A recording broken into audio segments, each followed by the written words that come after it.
History of Persia is a Hopful Media podcast production.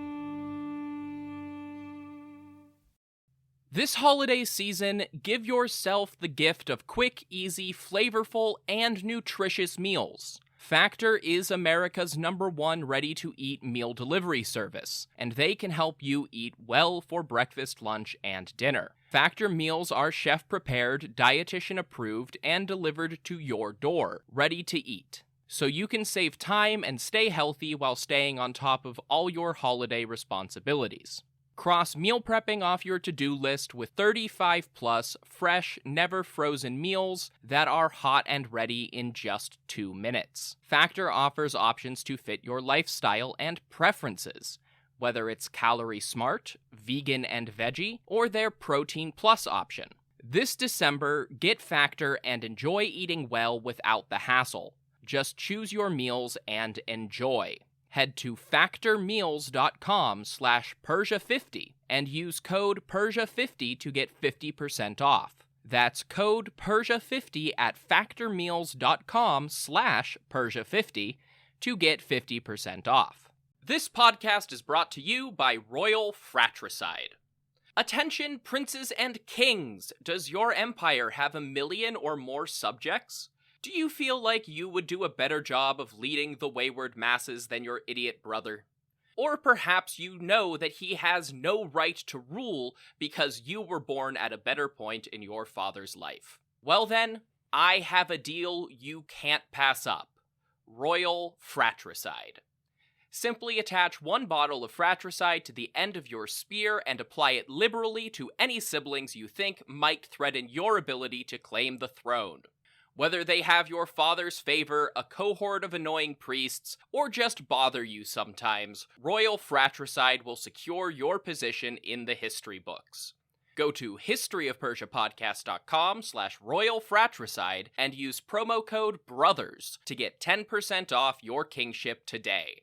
Royal Fratricide does not take responsibility for any coups, plots, or usurpations resulting from use. This ad is to be considered parody. Hopful Media does not endorse X sides of any sort. Please stab responsibly.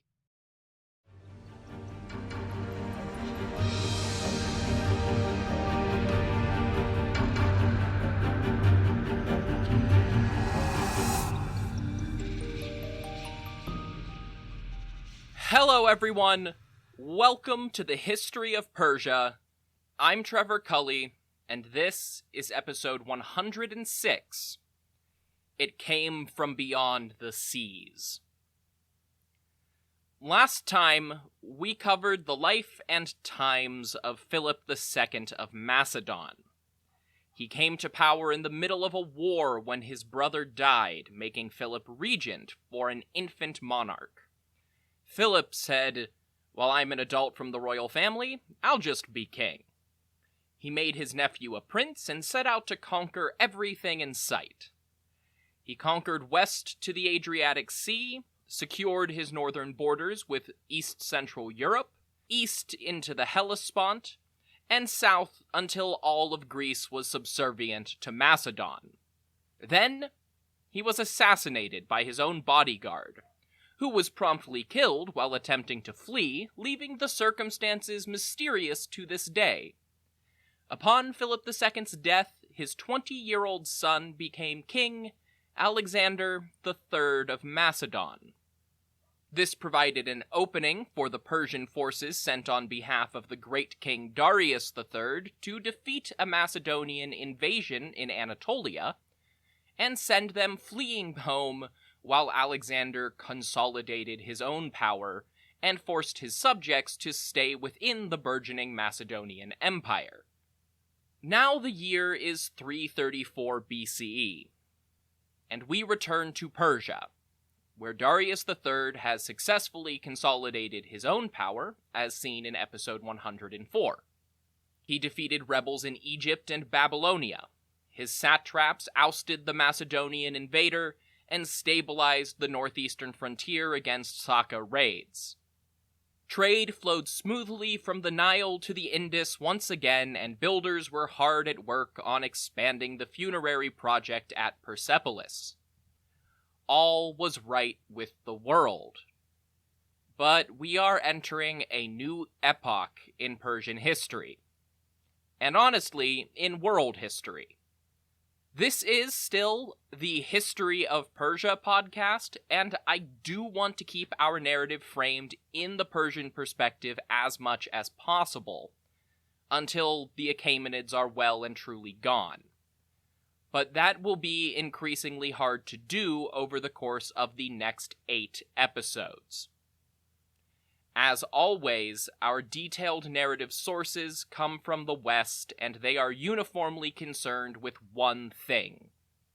And in fact, with one single person. Alexandros tas megas vasilaus tu Macedonu kai tes asies apases kuriou. Alexander the Great, King of Macedon, and Lord of all Asia. For most of the next 20 or so episodes, our sources will primarily be a small collection of Roman-era writers, supplemented with the occasional contemporary inscription or speech. Despite his famous press corps, more on that later, no true primary sources for Alexander III's life survive. Instead, we rely on Justin's epitome of the Philippic histories of Pompeius Trogus, a summary of a 3rd century BCE work written in the 2nd century CE, Polyaenos' Stratagems of War, written in the 2nd century CE, describing 900 major military leaders in Greco-Roman history. 833 survive today, including Alexander and several big Persian figures we've already discussed. Arrian's Anabasis of Alexander, written in the 2nd century CE and often considered the most thorough and scholastic of these so-called Alexandrian sources. Pausanias' Description of Greece, a Roman summary of Greek history, written in the 2nd century CE. Quintus Curtius Rufus's Histories of Alexander the Great, a highly dramatized account from the 1st century CE, probably, at least based on style, since we don't know very much about the author. Plutarch's Life of Alexander, written in the 1st century CE as part of his Parallel Lives, which set Alexander parallel to Julius Caesar. And Diodorus Siculus' Library of History, written in the 1st century BCE. Some of these authors have been with us for ages and will be with us well into the future. Others, namely Arrian and Curtius, wrote massive biographies of Alexander that will pass us by in just a few months. And the first 2 books of Curtius are lost, meaning he's not even particularly relevant today. There is enough out there about Alexander III of Macedon to fill whole libraries and multiple podcasts. And several of those already exist. I don't want to get that bogged down on this show, but this is by far the most detail we have for the smallest period of time at any point in the show. So I do want to embrace it just a bit. Fortunately, by volume, a lot of that writing is analysis of different authors' perspectives. I'm going to keep that to a relative minimum for this section of the show.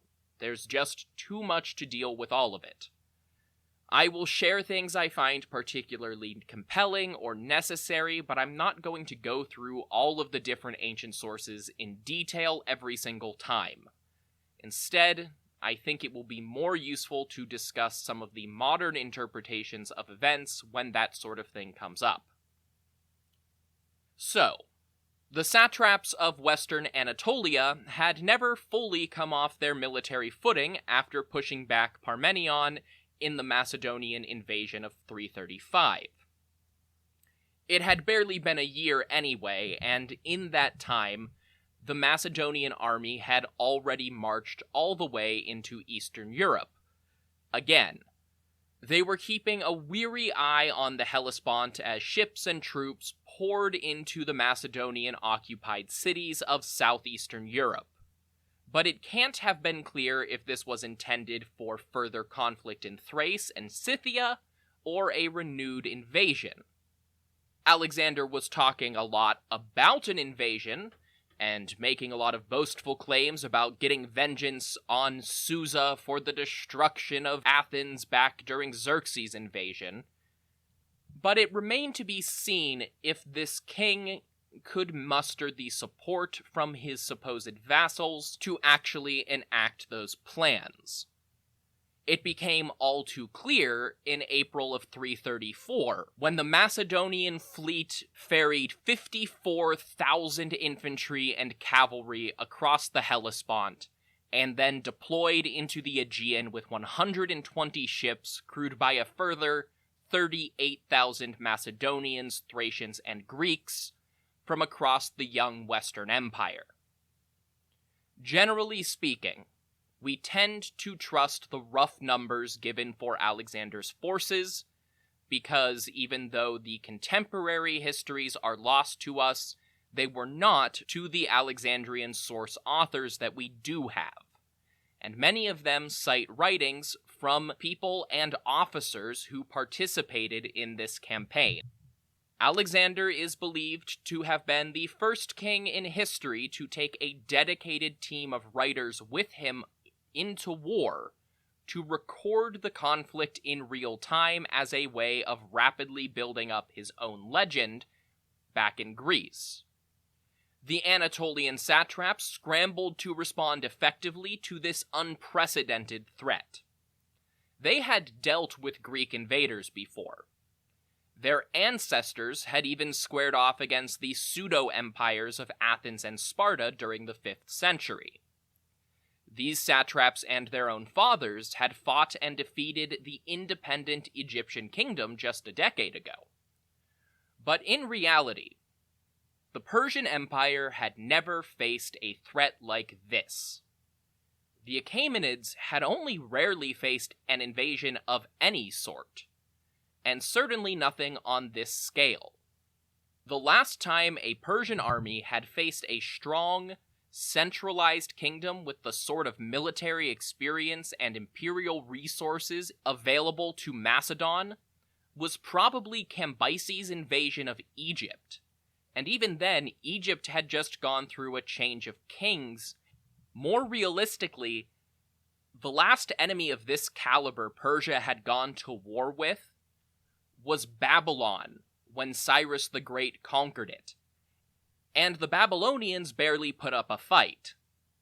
The last hard-fought comparison was maybe the initial conquest of Lydia, or one of Cyrus's eastern campaigns. And even then, we're talking about conflict on a much smaller scale once you go back before the empire was completely conquered. The satraps quite simply could not have known what to do here. The usual tactics to use against Greek invaders wouldn't work this time. For the last century, ever since the Peloponnesian War, the Persians had successfully manipulated or outright joined their invaders' rivals in Greece to push out the enemy.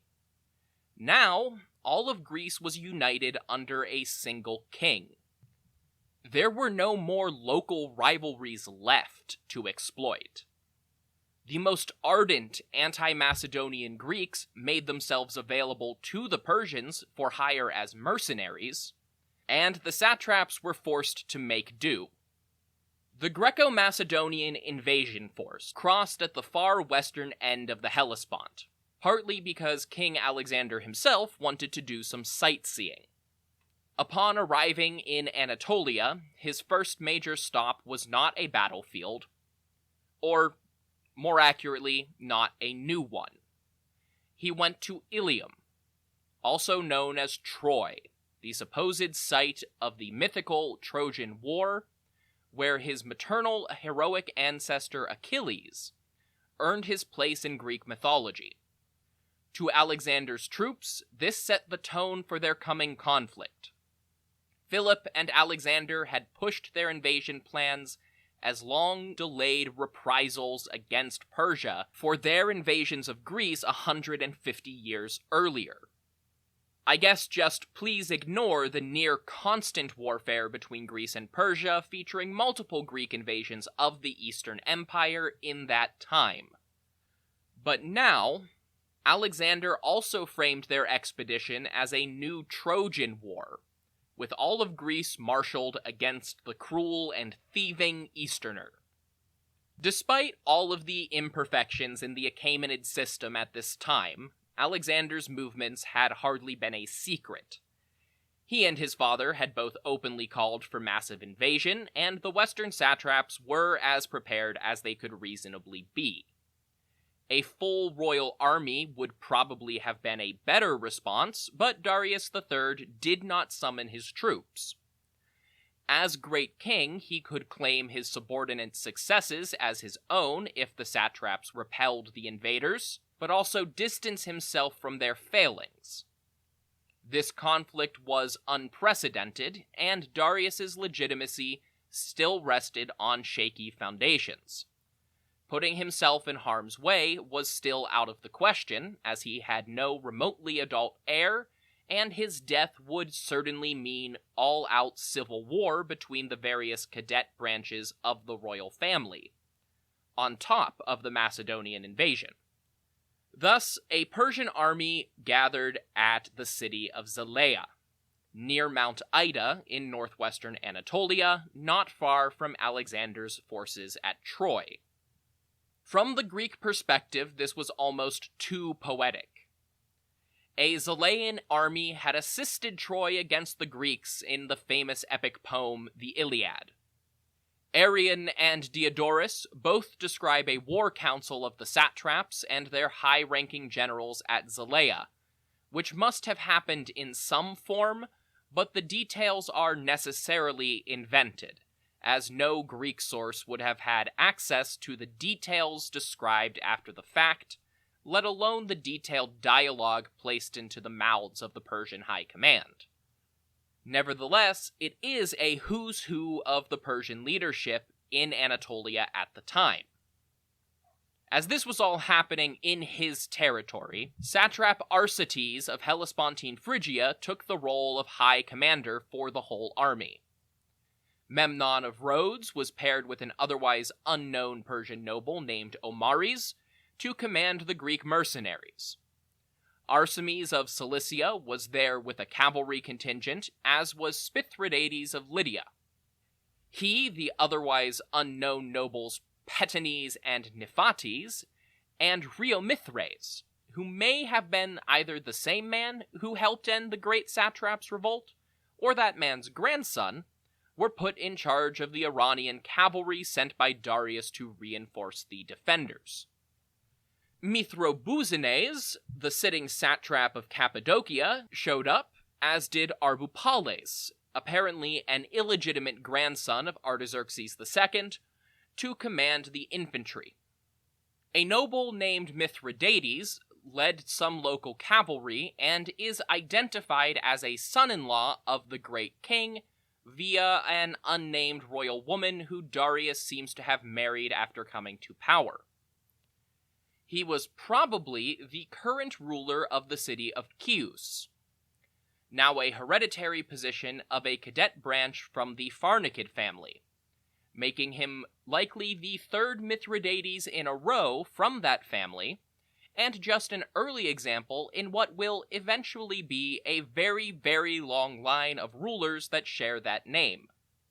This is backed up by the fact that Mithridates' father-in-law, named Pharnaces, and brother-in-law, another Ariobarzanes, were also leading local contingents and share their names with other members of the Pharnakid family. In this war council, Diodorus and Arrian describe how Memnon advocated against facing Alexander directly in favor of a scorched earth campaign to starve the Macedonian army and simply wait them out. It is unlikely that this suggestion ever happened. First of all, the satraps were already under orders to take Alexander head-on as soon as possible, and bring a swift end to the invasion. It is also a recurring trope in Greek literature to portray a Greek commander in Persian service who offers a plan that would have been successful in hindsight, but was unrealistic at the time. Herodotus used that one a lot back in the day, and many modern historians suggest that this anecdote was probably invented by Diodorus, who was later used as a source by Arrian. While the size of Alexander's force is generally agreed on by modern historians, estimates on the Persian side are anything but. Arrian says that all of the Persian infantry were Greek mercenaries, which is impossible. But it may reflect first-hand accounts of the battle where the Persian infantry were largely equipped as hoplites and peltasts, rather than the traditional Iranian-style light skirmishers. That is entirely plausible, as most of the local infantry would have been drawn from Greek cities in Anatolia and neighboring cultures which all had a similar style of warfare. Diodorus says that there were 110,000 Persian soldiers. Justin says 600,000. These figures are obviously ridiculous, but modern estimates put the full size of the Persian force anywhere between 14 and 40,000 total. Arrian's claim, setting aside the ethnicity of specific units, that there were 10,000 Persian cavalry and 20,000 infantry is taken as at least plausible. From Troy, Alexander and the Macedonian host passed through a few more Greek cities in the area, all of which opened their doors, both out of resentment for the Persians and fear of the 40,000-strong host approaching their gates. As Alex advanced, so did the Persians, ultimately encountering one another between the banks of the Granicus River, today known as the Biga, and a nearby ridge. The Persians stopped on the eastern side to delay Alexander with a forced river crossing, while they had time to take up favorable positions. Regardless of the exact size of the Persian army, Alexander didn't even deploy his whole force in this first engagement, only taking 18,100 troops with him to the river. This does induce me to lean toward the middle to upper range of modern estimates for the Persians, since the ancient sources do all agree that the Macedonians were outnumbered. But even then, it may be like the Battle of Plataea 145 years earlier, where the outnumbering is potentially added by Greek authors for dramatic effect. Even the events of the battle itself differ drastically between authors. Plutarch is most focused on the deeds of Alexander, and Justin only offers an abbreviated summary for anything. But Arrian and Diodorus describe the Battle of the Granicus quite differently. Diodorus says they encamped on opposite sides of the river the night before, and the Macedonians crossed at dawn. Arrian says they fought a battle as the Macedonians tried to cross the river. Diodorus gives the layout of the two armies as very similar to the Battle of Cunaxa. Arrian describes a wall of Persian cavalry guarding the river with infantry behind them as Alexander's forces attempted a crossing. Modern historians sometimes favor Arrian based on where the river may have flowed back then. Others sometimes favor Diodorus based on where the river has shifted today. We don't have a firm geological timeline to establish when the Granicus shifted away from the ridge featured in Arrian's description of the battlefield. Other modern historians try to reconcile the two by rearranging the forces into a more logical formation than the dramatic version told in any of our sources, or by stretching the battle out over 2 days to let both versions be true at once. Peter Green, a prominent modern biographer of Alexander, both rearranged the formations and stretched out the timeline. However, in 2013, he did partially recant that view, saying his argument was not as convincing as he initially thought. Others still throw out Diodorus altogether because he separates the infantry and cavalry, which runs contrary to standard Macedonian tactics in every other battle.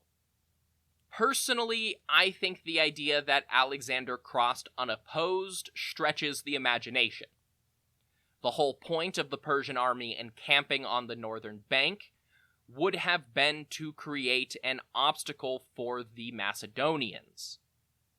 The historians that throw out Diodorus entirely also make a good point that his description of this specific battle just seems to map the basics of other well-known battles onto the Granicus, despite having very little in common with Philip II and Alexander's standard military doctrine. However, that is also partly a consequence of Diodorus's general writing style, which always places events as occurring one after the other, rather than multiple things happening simultaneously. We ran into this while describing the Great Revolt as well. Green also makes a valid, though potentially unnecessary point that if Alexander attempted a second crossing overnight, the Persian cavalry would have reached the battlefield first, thus explaining why they, rather than the infantry, which was better suited to blocking a messy crossing at a ford, would form the Persian front line. However, if we look at other recent Persian battles described in some detail, such as Artaxerxes II versus Cyrus the Younger at Cunaxa, or Datames versus the Loyalist forces during the Great Revolt, I don't think this explanation is even needed. Persian armies were heavily cavalry-oriented at all times, and impressions to the contrary are often based on the much earlier invasions of Greece, a place where the terrain itself countered Persian cavalry tactics. It would not be at all unusual for the Persian cavalry to form the front line regardless of which scenario we follow. So all of that said, I'm going to broadly go with Arrian's narrative, which does seem like the one which is most historically plausible. But I'll implement some of the modern interpretations, specifically accounting for the Persian infantry. In what little description of the broader battle he offers outside of praising Alexander himself, Plutarch generally follows the same narrative as Arrian. Arrian, possibly misled by his own false assertion that the Persian infantry were all Greek mercenaries, places the infantry up on the ridge behind the Persian cavalry. This would have been incredibly stupid, as the infantry couldn't do anything to engage the enemy from up there. Plutarch places portions of the Persian infantry in the front line, which is consistent with other Persian tactics seen around the same time, and then he has the Greek mercenaries retreat to the ridge. I'm going to follow that aspect. Oh, and honestly, I do hate to do this to you because generally speaking, the specific commanders of various individual units within an army aren't necessary. They just become a deluge of names, but it is actually really important to start getting familiar with the major names of Alexander's officer corps. So they formed up. On the Macedonian side, Alexander divided overall command between the left and right wings of the army. He personally took command of the right and positioned himself with the Macedonian cavalry, and assigned Parmenion, leader of the previous Macedonian invasion, to command the subjected Greek and Thracian cavalry units on the left. Parmenion's son, Philotas, served as Alexander's personal sub-commander, taking direct control of the heavy Hetairoi cavalry. The Macedonian infantry made up the center, with 6 phalanx of pes Hetairoi equipped in the new Macedonian style, with towering sarissa pikes, tiny shields slung over their shoulders, and light body armor.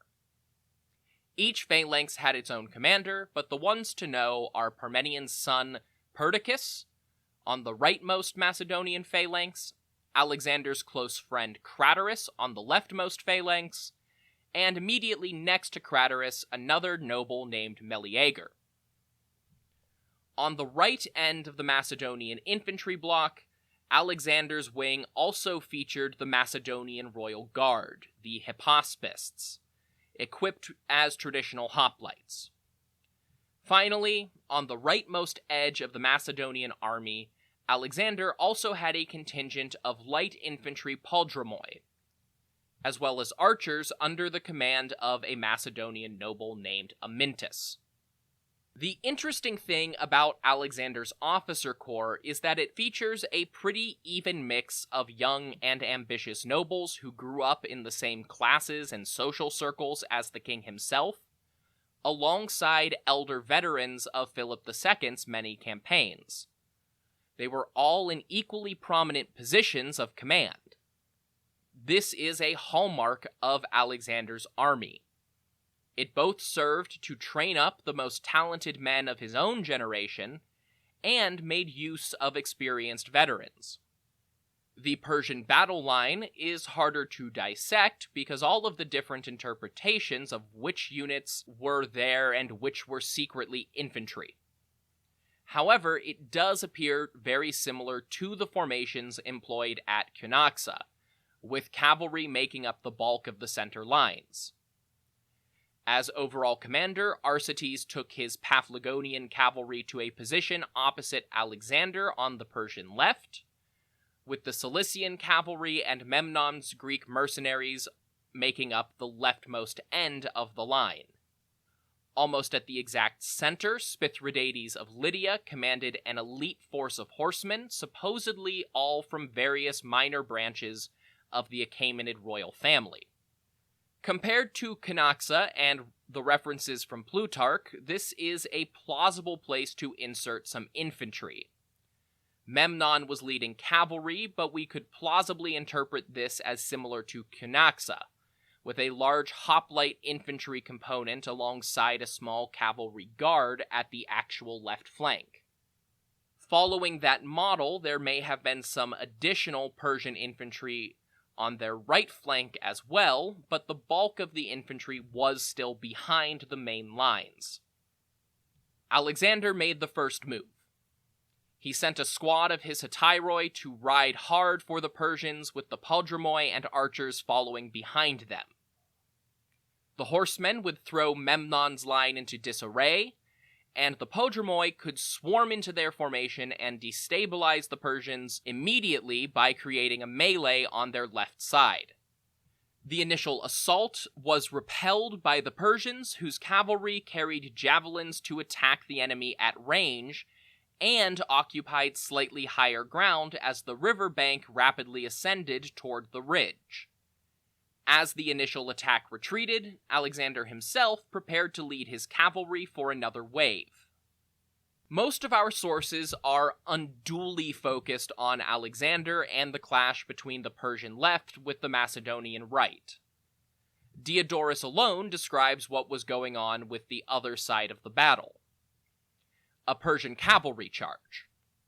Roughly 2/3 of the Persian line appear to have gone full force at Parmenion's cavalry on the Macedonian left, forcing Alexander's co-commander to go on the defensive, while Alexander personally went right into the fray.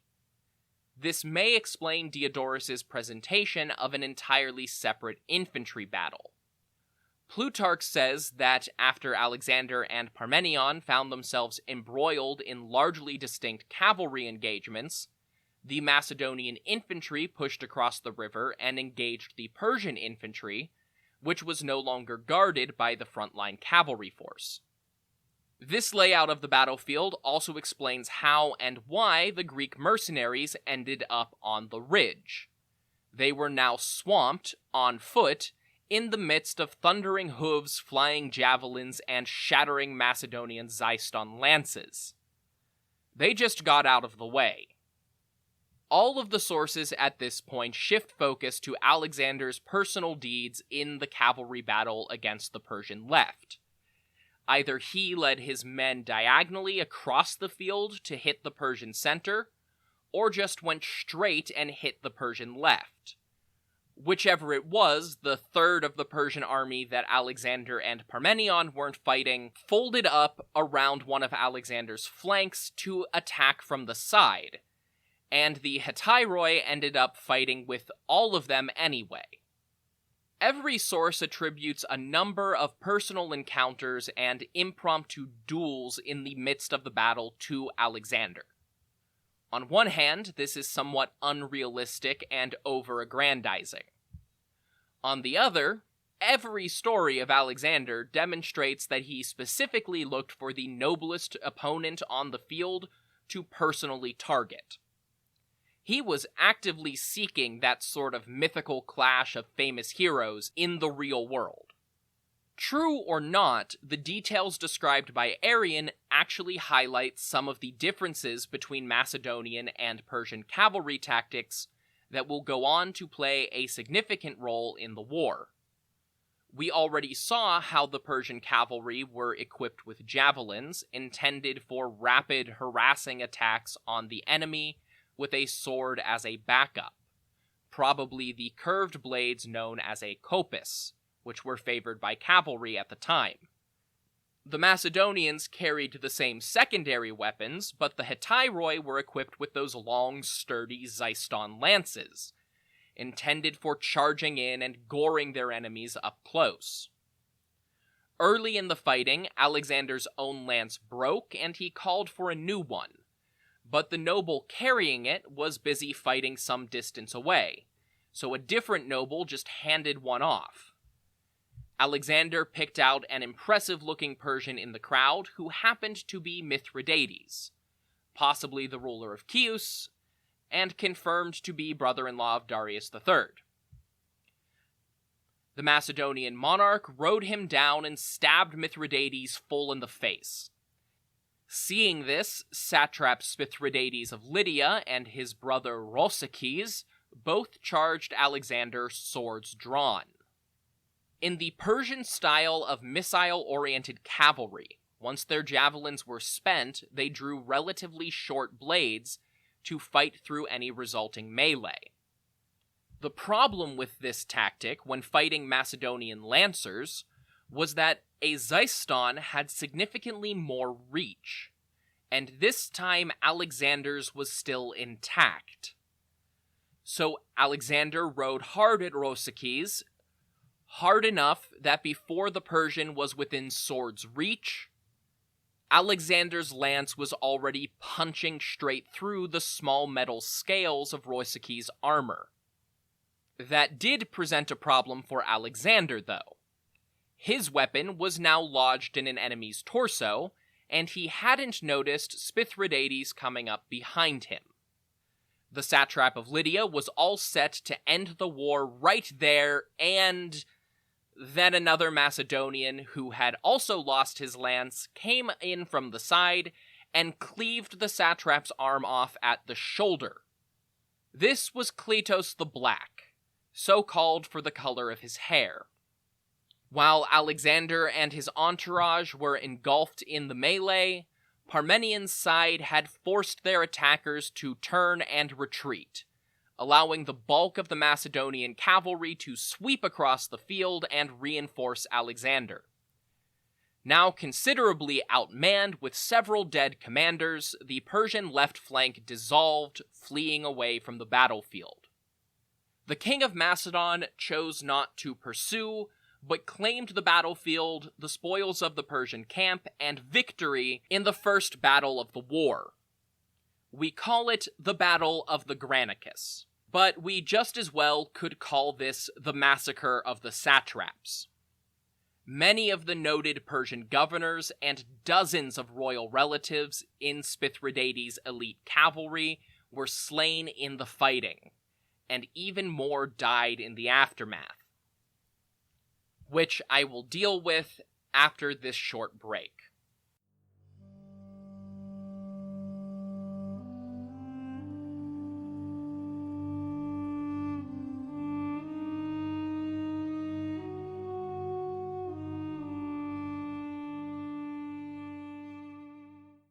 Happy New Year, everyone!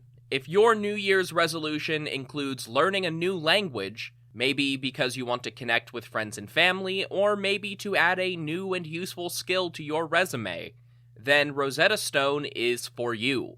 Rosetta Stone is the most trusted language learning program with more than 30 years of experience behind it. They offer 25 languages, including Spanish, German, Arabic, Persian, and Chinese, as well as a lifetime membership for you to buy now and get access to all of the lessons forever. Rosetta Stone has the best speech recognition technology of any language learning app out there to help you practice speaking and get feedback on your pronunciation.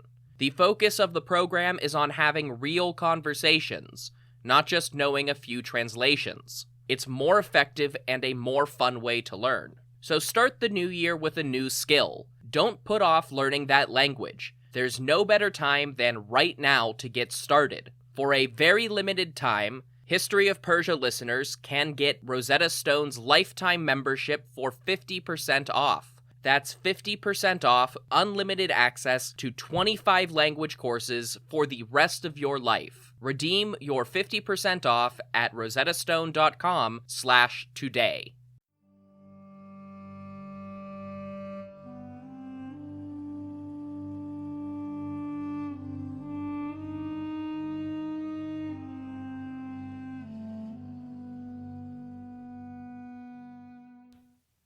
Once the fighting at the Granicus River was done, it was time for both sides to take stock of their remaining forces and count up the dead. But since the Persians had abandoned the field, it was the Macedonian army that was counting the Persian dead as well. Many nobles had lost their lives. Amares was killed in the infantry fighting. Pharnaces, Mithridates, and Rosicles were all local leaders slain in the cavalry battle. Most importantly, the satraps Spithridates of Lydia, Mithrabozanes of Cappadocia, and Arsames of Cilicia were all killed as well. Mithridates at least appears to have had an heir ready to take the reins and negotiate, if he really was the ruler of Chios. But the satraps?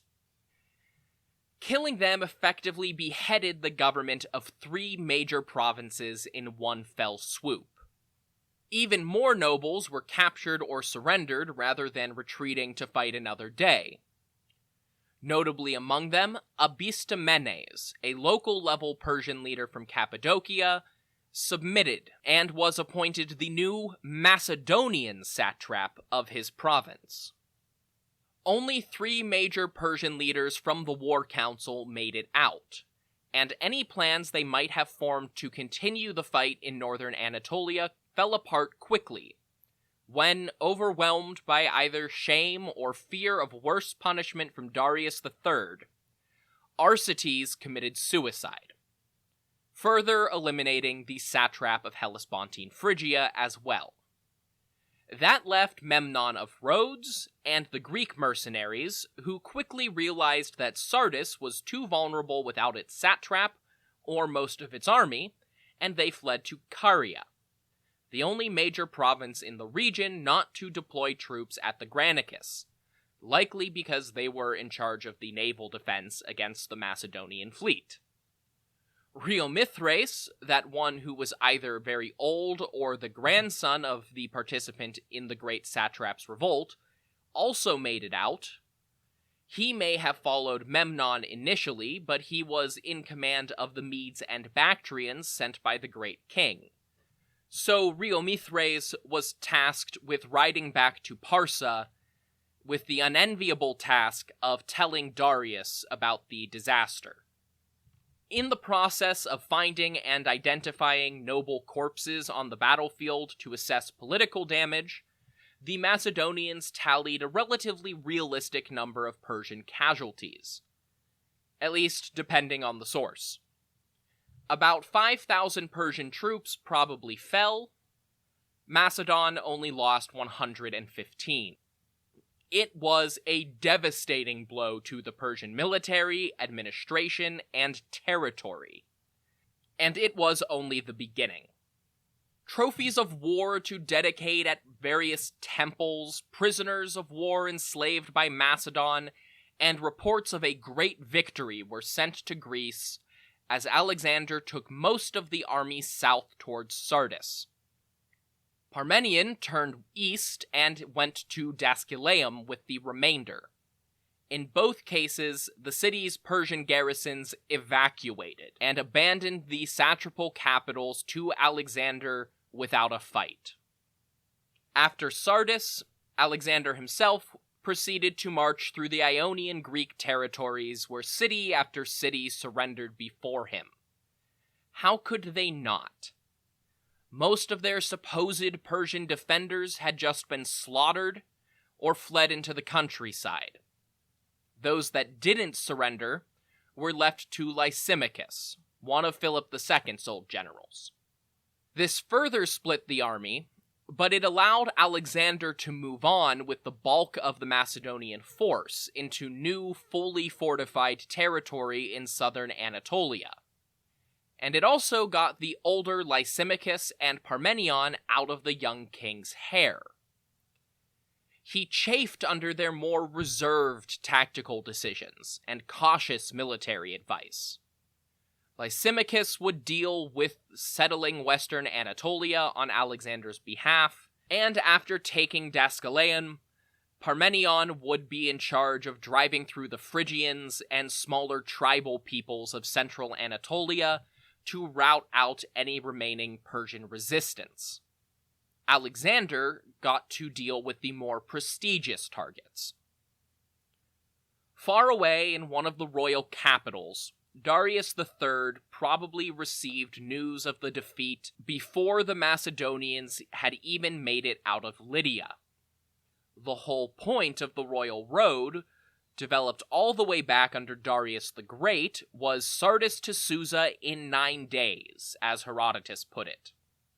The King of Kings would have moved swiftly to respond. This invasion obviously could not be allowed to continue unopposed, but this one battle had shattered the regional armies. Messengers began to race up and down across the royal road system. It was early May 334, and the great king was probably in residence at Babylon, though with the recent conflict there, it's possible that he was at one of the other residencies in Parsa. Either way, it was a good thing that the city of Uruk had been retaken 2 years earlier, because the order went out for every landowner in Babylonia to furnish their requisite soldiers for the royal army. As rich men negotiated their contracts with tenants to serve in their place and veterans dusted off their old equipment to head down to Uruk, the same message was spreading far and wide. With the western half of Anatolia either fallen or falling, the satraps of Greater Phrygia, Bithynia, and Armenia would already have gone into high alert before the order even came, and would likely have started gathering their forces for the coming offensive at Van, though the former two could only contribute so many men with Parmenion bearing down on them. As with Babylon, recently reoccupied Egypt was ordered to muster as well, with satrap Sabakes leading them north to Acre, where the Egyptian forces would gather with the others of the southern Levant and Syria.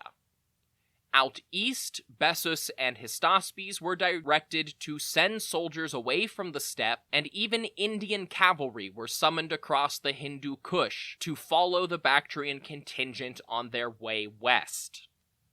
It would take time for Darius and his subordinates to draw up a plan of action and summon a royal army from across the whole empire to march against this Macedonian incursion. Every passing day was one more that Alexander got to spend advancing. He made it all the way from the Granicus, in the northeastern corner of the peninsula, to Miletus before facing any meaningful resistance. Initially, the commander of the Persian garrison had sent a letter of surrender to Alexander, but between the time that letter was sent and Alexander's arrival, Memnon of Rhodes had made it into the city and taken control of the greatest of the Ionian settlements. Now, Miletus, as always, refused to be conquered. The ever-fortified, easily defended city that had frustrated Darius the Great in the Ionian Revolt, Athens in its counter-offensive against the Achaemenids, Sparta in its war against Athens, Cyrus the Younger in his competition against Tissaphernes, and Mausolus during the Great Revolt, would now resist Alexander. It did prove difficult. Arrian reports that the Persian fleet numbered 400 ships, though if that's true, it includes support ships and cargo transports. Still, 300 warships was the Persian standard in the Mediterranean, roughly double the size of Macedon's own navy. Before parting ways, Parmenion had urged Alexander to lure the Persians into a favorable naval battle, which would allow the Macedonians to cripple Persia's ability to stage a counterattack on Macedon or Greece themselves. Yet, for all his daring on land, Alexander was reluctant to send his men to face the veteran sailors of Phoenicia, Cyprus, and Egypt. They were simply outmatched. Then came Miletus, a city which could hold out indefinitely, so long as the defenders controlled their own harbor, which, by definition, was a small and enclosed area that could also bottleneck the incoming ships and nullify the disparity in numbers. In a twist of irony, Miletus's resistance would prove more disastrous for the Persian Empire as a whole than if they had simply thrown open the gates. As Alexander's contingent of the Macedonian army went south, ships hurried back and forth between captured ports and his European territory, with Macedonian officers and plundered gold in tow to finance the recruitment of additional soldiers for reinforcing the campaign. Several thousand further Thracians and mercenaries from the Peloponnese were ferried across the Aegean. The island of Lade, situated right in the middle of the Milesian harbor, was occupied. The Macedonians arrived 3 days before the Persian fleet reached Miletus. They also had 6,000 fresh troops in tow to garrison the small island and join Alexander for the upcoming siege. Miletus had grown over the years of successive sieges, occupations, and rebuilding efforts, such that there was a lightly fortified outer city with its own fortification outside the old city walls. Memnon ordered his troops to abandon this outer position, allowing Alexander to occupy and encamp his army right up against the stronger fortifications of the old city. This did provide the defenders with a more defensible position, but it also allowed Alexander to completely encircle the smaller circuit of the old walls. Still, Miletus was a difficult target, and day after day Alexander's men assaulted these fortifications with no luck. After several days of this, one of the leading aristocrats of the city, Glaucippos, came out to parley with Alexander. Alexander refused any negotiation. He had them surrounded, and as Artaxerxes III had done at Sidon, Alexander needed an example for the consequences of resistance. Glaucippos was sent back to his people, telling them to be ready for a fight in the morning. Though Alexander probably relied on simpler siege engines like battering rams, towers, ramps, and ladders during the initial attack, his men would have started assembling more complex siege engines during the battle as well. This very well may have been some of the Persian forces' first serious encounters with the new titans of siege warfare. The catapult. Supposedly an innovation of Philip II's military operations. Though considered very basic artillery by long-term historical standards, the whole concept of torsion-powered siege weapons was still relatively new at the time. Just about a century old in the Mediterranean world, and an invention of the Sicilian Greeks, meaning that it took some time before they became common in Aegean warfare. A few examples are known from the Corinthian War in Greece, but the Persians were never huge fans of sieges when they could be avoided.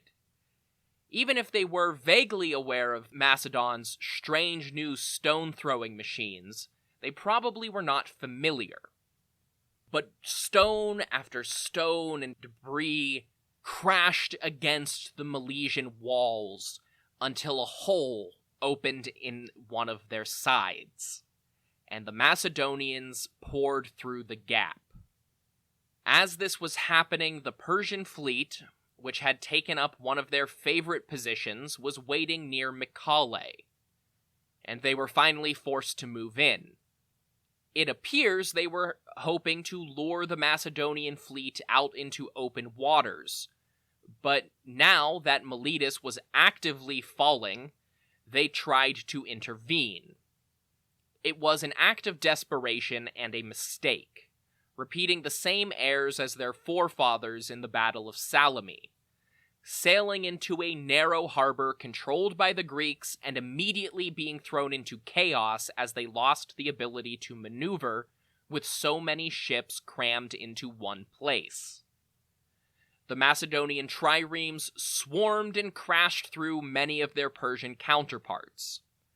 Some crews tried to abandon their warships and flee into smaller boats, only to be plunged beneath the sea as the Macedonians simply sailed over them. Those that survived, some desperately clinging to their own wicker shields as life preservers, took shelter on a craggy island outside the harbor with sheer cliffs, which Alexander personally assaulted and captured with the navy after the garrison of Miletus had surrendered. Most of the Persians defending the city were killed, and any survivors were taken prisoner while the Macedonians sacked the city. The Persian ships that made it out intact turned south to regroup at Mycale, but Alexander anticipated this. While he set out to mop up the nearby survivors, he sent Philotas and the Hetairoi to ride south and occupy the beachhead at Mycale. There they wiped out the few Persian crews unlucky enough to make landfall before the Macedonians arrived. The shattered remains of the Persian fleet turned tail and went back to open sea. Memnon and his family somehow managed to slip through the Macedonian lines when it became clear that the battle for Miletus was lost. The Rhodian commander sent a report of the defeat to Darius and asked for more support in his efforts to defend the empire's west coast. Darius complied, instructing all of the coastal governors that Memnon was now in full control of the war effort on that front. So the Rhodian moved south, taking up a command center in Halicarnassus, as the most heavily defended city in the area. With the Persian fleet largely broken, Alexander elected to disband his own navy as well, deciding that there was no longer an immediate naval threat, and that he would simply nullify the ability for Persia to reconstitute its ships by capturing as many coastal cities as he could as quickly as possible. This allowed him to bring most of the crews into his land army as infantry, and redirect his own ships to just maintaining supply lines, which were going to become increasingly dependent on naval connections as he moved further south. The cities of northern Caria put up more resistance than their Ionian cousins had, but not that much more. Brief skirmishes and sieges were fought outside of Mylassa and Mindos, and Mylassa fell quickly as the Macedonians hammered down their gates. Without a fleet, however, Mindos was too close to Halicarnassus to fall, since it received a constant flow of reinforcements and supplies from Memnon. Instead of wasting time on the smaller city, Alexander just left Mindos behind and moved on to Halicarnassus itself. Once the Carian capital fell, the other cities of the region would have no choice but to give up. But that is where we will pick up next time, with Alexander primed and ready to complete the conquest of Anatolia and absorb the long-contested region into a Greek empire in its entirety. Until then, if you want more information about this podcast, go to historyofpersiapodcast.com. That's where you'll find things like my bio, the bibliography, podcast merchandise, and the Achaemenid family tree. You'll also find the support page where you can help out this project financially. That includes one-time donations, affiliate links, and most importantly, Patreon. Also found at patreon.com/historyofpersia. Patreon offers a monthly subscription where you get access to things like bonus episodes, merchandise, discounts, ad-free listening, and reading recommendations. Subscription tiers range from just $1 to $20 and do a lot to keep the lights on. You don't have to spend money to support me, though. You can also do that by leaving a review on your podcast platform of choice, and most importantly of all, telling other people to listen. Independent podcasts live or die by word of mouth, so tell your friends, tell your family, and share on social media. You can find me at History of Persia on Twitter, or History of Persia Podcast on Facebook and Instagram. Until the next time, thank you all so much for listening to History of Persia.